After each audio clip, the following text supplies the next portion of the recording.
Here we go. Well, hello everybody. Welcome to Virtual Thursdays Dire Literary Series. And back almost 5 years ago, Sandra Simonds. And she's got a new book coming out called Burning Oracle. And she's going to read from this, and we're also going to chat a little bit about it. But before we do that, we were going to check out her webpage. And the thing is, I do these intros, and you can go to the page yourself and find out all the information on the web page is sandrasimonscreative.com, and there she is, like in these silver 70s shorts in a scrapyard of silver cars, which is I love the picture and the alliteration. And she's an award-winning writer and professor, author of 10 books. She works at the intersection of visual arts and text. She's taught at Thomas University, Bennington College, Florida State University, and the University of Montana. Her writing focuses on capitalism, class, ecology. Burning Oracle, I'm going to summarize, is forthcoming from Wesleyan University Press, and it's right around the corner. She's also the author of Triptychs, which is a book that I love.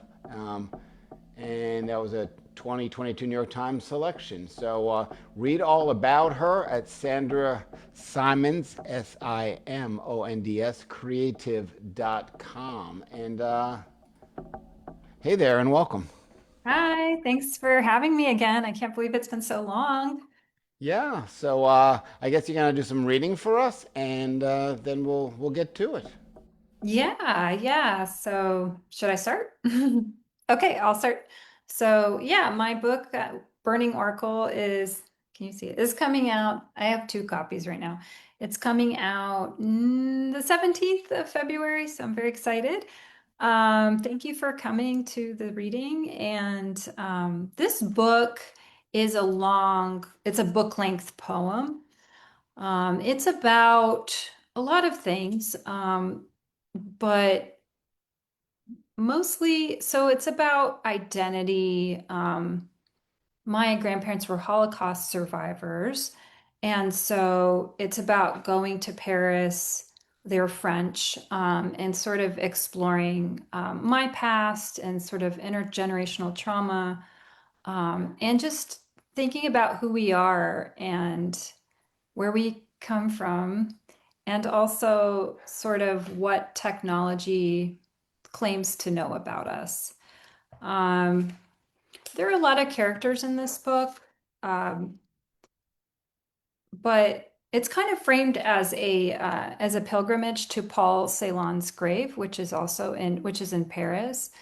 And Paul Celan was a Holocaust survivor as well, and great poet. So it's kind of in dialogue with Paul Celan. But with that said, Timothy, can I start with a poem that's like it's kind of a little bit longer, but because it's a book length poem, it's hard to read from. So, but there is one poem in the middle of the book that's an interlude. It's a little bit long, but I think it's self-contained. So I think it's probably best to read that first.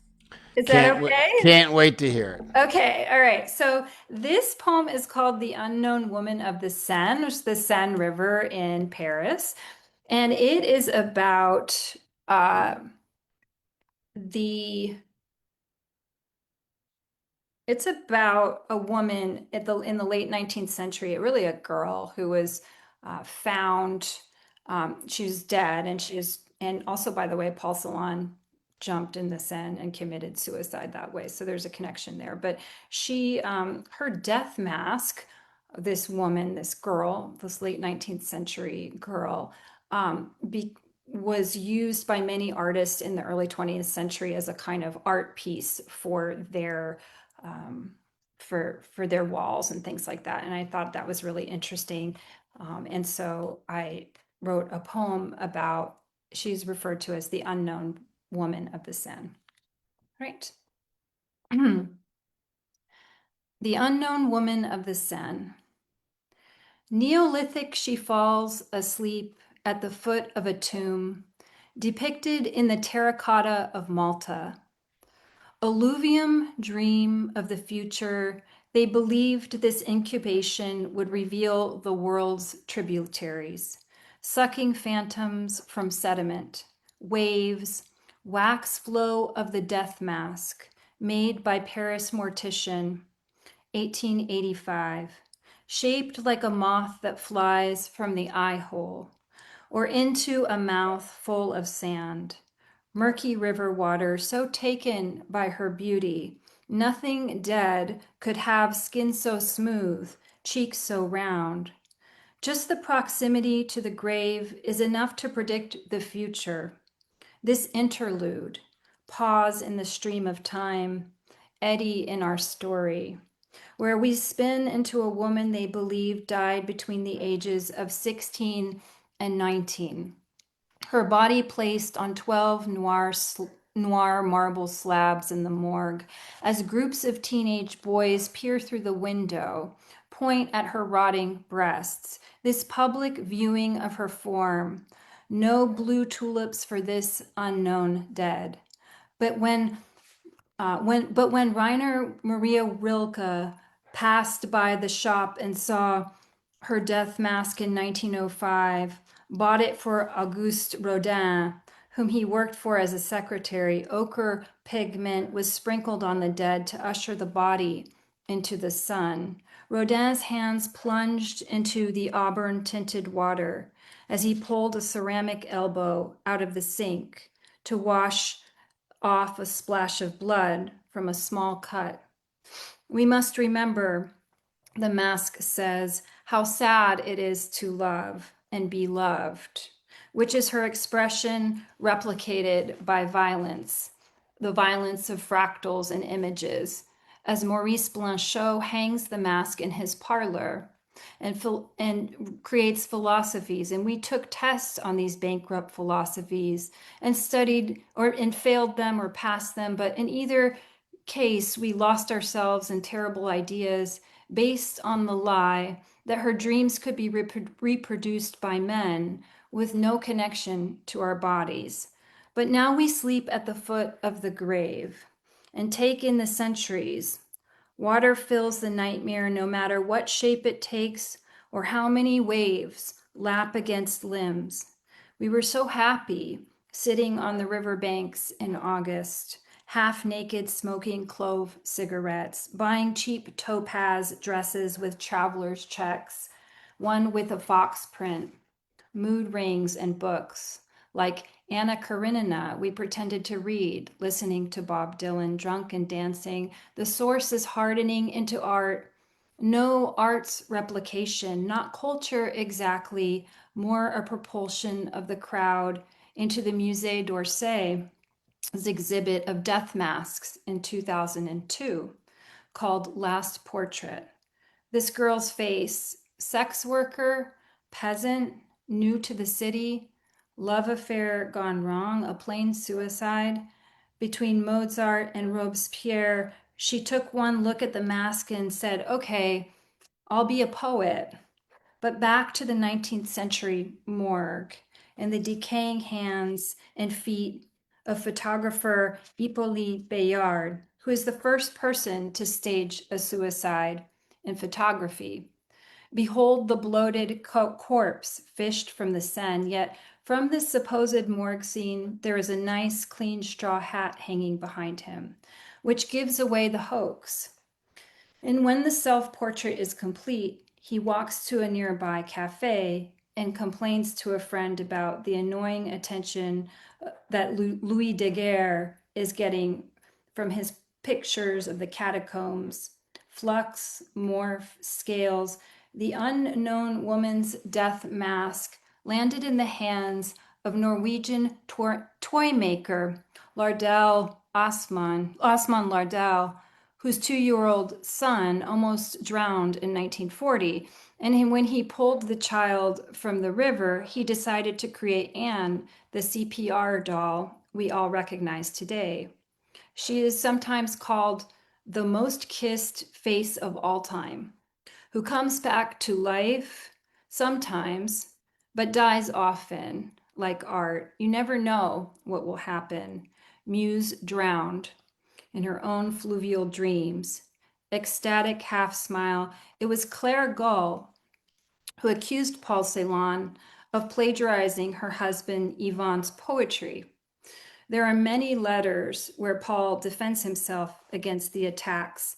The entire literati is turning against him, and he talks about how humiliating it is to have to defend yourself against people who want to kill you.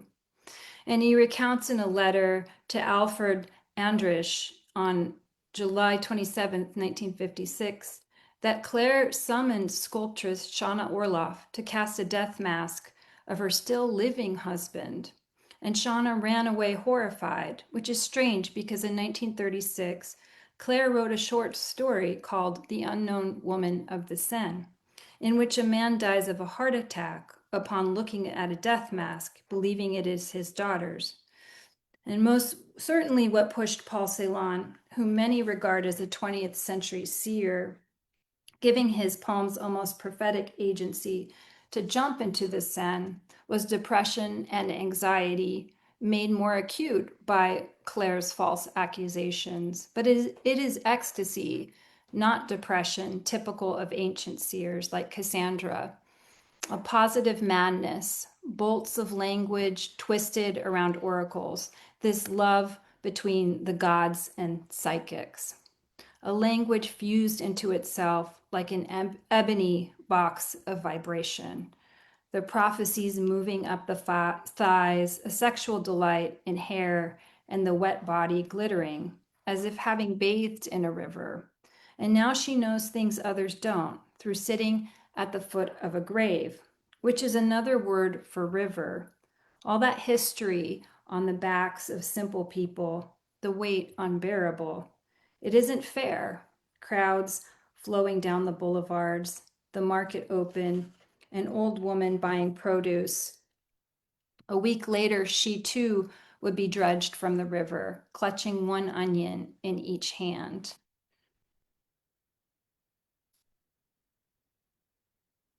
So that's that poem.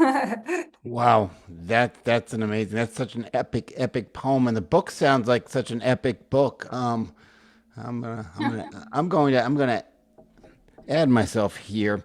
So you sent me the PDF of this book, and I wish people could see it. There's just the movement of the pages. They're like waves, and then just the forms are amazing. So how do you decide what and if the book is one poem, how to usually we just deal with as poets line breaks and stanza breaks. How do you decide on form breaks? That's a good question. The form of this book came much later. So I'd written this book as a lot of discrete poems. Like I do write a number of book length poems, which even Triptychs in a way is a kind of book length poem. Um, and so it's kind of mise en page, like it's supposed to look like a river. Um, That's what I yeah, yeah. yeah, which it came later because the thing is the book wasn't cohering in a way that I wanted it to cohere. Um, it's like I was trying to make it a long poem, but it was all like left margin mostly, or what do you call that? Left on the left side of the page. Um, but so I was really frustrated. I was really, you get that point in the book where you're like, this thing is, I mean, this one was really hard. It's like, this is never going to come together. It's like just not going to happen. But as I do often, I like lock myself in a cabin in the middle of Florida. And I was like, okay, what if I mess around with how it looks on the page? And what that did is like you're talking about, it made me think more of the line breaks. It made me think of the progression of the story in a very different way. And I think we underestimate the way that a poem looks and like how it's working on the page. I was just teaching Charles Olson actually like projective verse and like just using the page or he calls it the breath to kind of like tell the story in a different way. So it forced the story, I think, out of the fragmented state that I think it was in. Is that like, that's a very Yeah. winded, weird answer. No, that's a Yeah. wonderful answer. So while you're doing this and while you're producing such an epic singular poem, was there a lot of arduous planning or was there a lot of free association? Um, I don't really plan my books. So they just kind of come into being in different stages and revisions. So I'm not like sitting there like, okay, this section's going to be about this.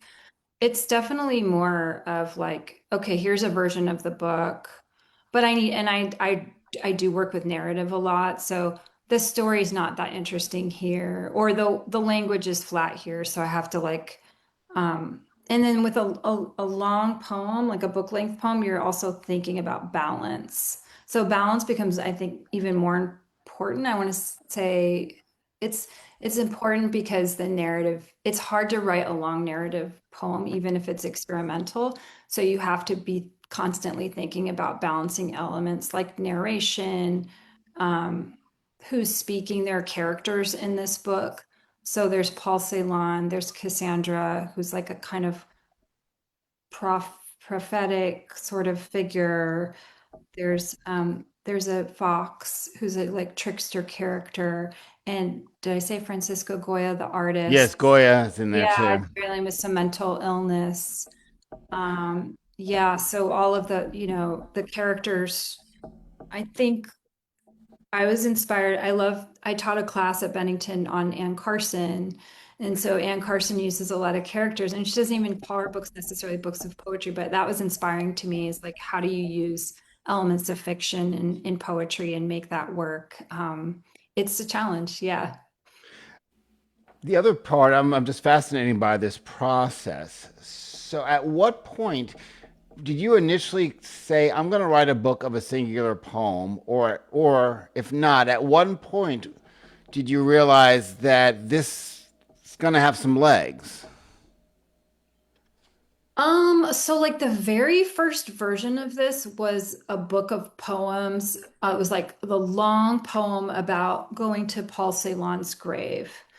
And then there were these other poems that I threw in there, but it just didn't work. And so I took that long poem about the pilgrimage to Paul Celan's grave, and I used that as the backbone and structure, and then took those short poems, and some of them I got rid of because they didn't fit in the book, but then sort of built the larger narrative around that. But I added a lot of characters in it. Yeah, and I added just different elements, but yeah, this book went through a many different versions until it got to this. So it was definitely a journey. And it's a book about a journey, and it was a journey. I mean, every book is its own, in my opinion, its own journey. And some come, for me, my experience is some books come together easily and they just sort of fall into place, and that's a beautiful thing. And some are more of a struggle, and it takes a lot more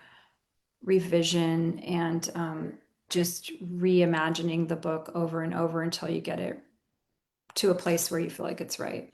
I love there's a review or a blurb that basically says anything can happen in this book because, besides the characters that you mentioned, there's, ancestors murdered in the Holocaust. There's epigenetics, a nod to that, and the speaker's ex-boyfriend. So it's just amazing. Like, did you feel like you were at like some cocktail party with all of these characters? Like, That's my like crazy brain. Well, okay, so the boyfriend, so so there's like a husband. So a lot of times with my books, this happened in my book Orlando, where like a character can be like Ray in this book is the fox, like Reynard, the French mm-hmm. fox, but it's also like my husband, it's also like a lover. So like there are different, it's like I guess symbolic or representative of many male figures. In terms of the boy, I don't know how to think about that as much like thinking about the past and how the past, like traumatic past, or how like being, the grandchild of Holocaust survivors. That's such a narrative in our family. And my grandfather was in the French Resistance. I was just talking to my son about this today. I was like, "You're 16. You know that your grandfather was in the mountains fighting when he was 16." He's like, it blew his mind to think that. But just like this family history, and like how we get to where we are, and what is in, I guess the thing that I was thinking about too is like all these family stories, they're not necessarily written down, and we all have family stories, and many of us in America have traumatic family stories, right? Like coming to America is usually running away from something or something that's terrible that's happened. But how we understand our who we are through that, but also how the new technologies claim to know so much about us, but they don't. They can't really. There's like knowing and knowing, right? Like, yeah, Yeah, oh yeah. yeah. Oh yeah. Um, your previous book, Orlando, was kind of a more feminist narrative reflecting on the trauma. Um, what moments were there moments that Burning Oracles created out of trauma, or just Burning Oracle starting point something completely different? It's almost more historical. Yeah, I think more historical, like more. Yes. So I think Orlando was more of a book about Florida and commercialism. I guess that's the word, like commercial landscape, if you will, entertainment, and fantasy. It's like the fantasy of Florida, the fantasy of certain relationships and versus reality. This book definitely is more about history and how we carry history with us, um, through our daily lives, and through, but also how history informs, again, like who we think we are, and so, like the stories that we tell ourselves and tell each other, and how that sort of transmits through generations. All right, a question in the chat here. So many people are jumping in the river for suicide. Is the river, what's the river the metaphor for? That's such a good question. Wow, putting me on the spot like that. Wow. Robert Fleming, there you go. Um, metaphor. Um, well, that's a good question, right? I think, you know, in a way, like part of it's freedom, movement, right? And so, like, some people see suicide as a type of freedom. I don't agree with that. And I think that's sad. But, there is a history of people jumping into this river. And so, but also tragedy, right? Like tragic ends. So both, I think, and also rivers is about a journey, right? Rivers travel, like they would travel down rivers. So I think all of those things, and probably, and the collection of things, for example, in the poem that I read, this, you talk about feminists, I think of this woman, this unknown woman who has no name, Mm. right? But she's used as a kind of arts object for these famous philosophers and artists. Like, who is that person? We have these famous people that jump into this river, commit suicide, but we don't know much about her. All we know is that she's been used. And I really like this idea that, she's the model for this CPR doll, because she's sort of, as art resurrects, it forgets and then it resurrects people in the same way. So yeah. The title of the book, Burning Oracle, Is burning a reflection of like an urgency, like the burning urgency, or is it burning down or destroying?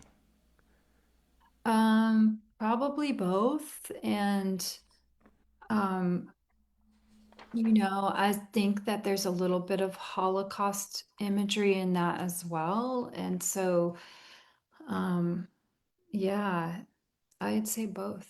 Yeah. Okay, before you were a poet, you were more of like a first person essayist. I read on the internet it was like a diarist. I was like, diarist, that's a weird word. And I looked it up and it had to do with mostly animals having diarrhea. So I was like, no, no, no, that's not the case. But anyway, how did that style of like diary style essays feed? I know that you're a visual artist too. I can see you using all of them. But how do you think that feeds into your contemporary Oh, yeah, I've always kept diaries, and I think, you know, diaries are generally meant to be between you and the diary, not necessarily shared. Although people will look at your diaries, or, there's all this, stuff around diaries. There's like that Morrissey line about l- looking into someone's diary. But anyway, uh, yeah, so that intimate moments you have between you and yourself, I think they're quite beautiful when you're trying to say sort something out. And so, um, it's private writing, but like in Orlando, for example, I used parts of my teenage diaries and put them in the book. And I tried to find moments that were unusual or surprised me. So when I looked back, I was like, oh, yeah, you're a poet, that were like, okay, when I read this now, it's unusual. If a student came and gave me this piece of writing, I'd be like, yeah, that's pretty cool, It's not all that, but yeah, so I think I don't know if it's the word is personal, but I think some kind of intimacy with oneself and language, I think is something that I'm interested in, like this kind of intimate moment with language. And so there's a delicacy there and a vulnerability that I always want in my poetry. Like I always want my poems to feel like they could fall apart, like if that there's a kind of, yeah, they're robust, but like that they're sensitive, you know. Last question. Yeah. So let's talk about the recent attack on education, whether it's Okay. political or AI, because I saw on my feed today, write your book in 15 seconds. So I feel that's kind of an attack on education. Yeah. So how, as a professor who focuses on education, how does that how do you keep positive about these trends? Um, well, there are two things, right? There's like the political attack on education, and then there's AI. So I'll start with the AI. So what I think about that is that um, I'm kind of an optimist. I'm not like a depressive person. Like I'm pretty optimistic about things. And so I think that people want to communicate. Like there's an urge for students to write that is so, not all, but like a lot who come to writing for a very specific reason. That I was talking about this the other day. Like they're flooded with information. They're flooded with the ability to communicate, very cheap communication, right? Like TikTok and Instagram. But it's not really, but there's something that they want that's deeper than that and that's more powerful.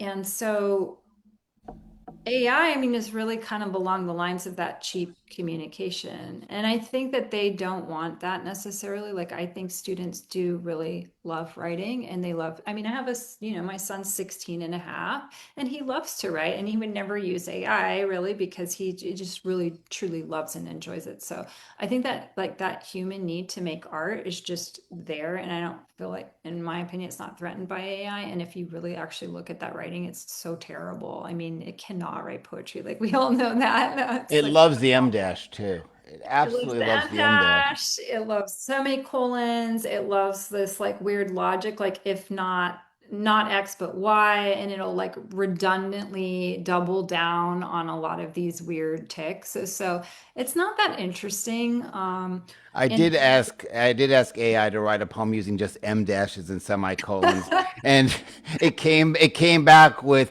we need more information to write a poem. do something like write it about ants, but make it mostly about the punctuation and see what happens. Yeah, I mean, I think the art is in the prompting of the crafting of the prompts, actually. So, but with education, I don't know. I mean, it's terrible. I mean, I got laid off from my job as a professor. I'm like adjuncting now, so like it's not super great. It's pretty terrible. All right. Well, I look forward to seeing you at AWP, and thank Me you for too. being with us tonight. This was Yeah. awesome. And here's you as a visual artist. So go to the website. There's all kinds of things about this. All the books are there. This beautiful Burning Oracle. She has so many books. Burning Oracle. The cover is not handy here. Is it on the homepage? I don't know. I want to. I may need to add it. I want to show people the cover. Yeah, I do But my own website, so I'm not like a like oh, professional or anything. I know where I can find Trying you. as hard as I can. The fabulous PDF which I was looking at and admiring. Maybe I can show people this as well. All right. Sure. So so here's the cover, and like I want to show people the flow of the river here, if I can. If you Yeah, can see the absolutely. scroll. So here's all the praise. There's a lot of praise. Look at that. And da da da da. So the book's about to start. Check it out. Long intro. Long intro, other books, and there it is. Check out that flow. That's just so beautiful. Thank you. So it's and the words too, and the prose and the narrative. It's a book to check out, and I'm sure you'll have your copies in Baltimore. Yeah, yeah, definitely. I'm gonna also do a book signing at it's from Wesleyan University Press, so I'm like happy to if you come by. I'm gonna sign books on Friday, I think at like 3 or 3:30 or something like that. So All right. yeah. So, and folks that watched the live stream, thank you for watching. And folks that are here tonight, thank you for being here. If you want to come in for the open mic, just use the link and I will let you in. So, Sandra, thank you again. Thank you so much.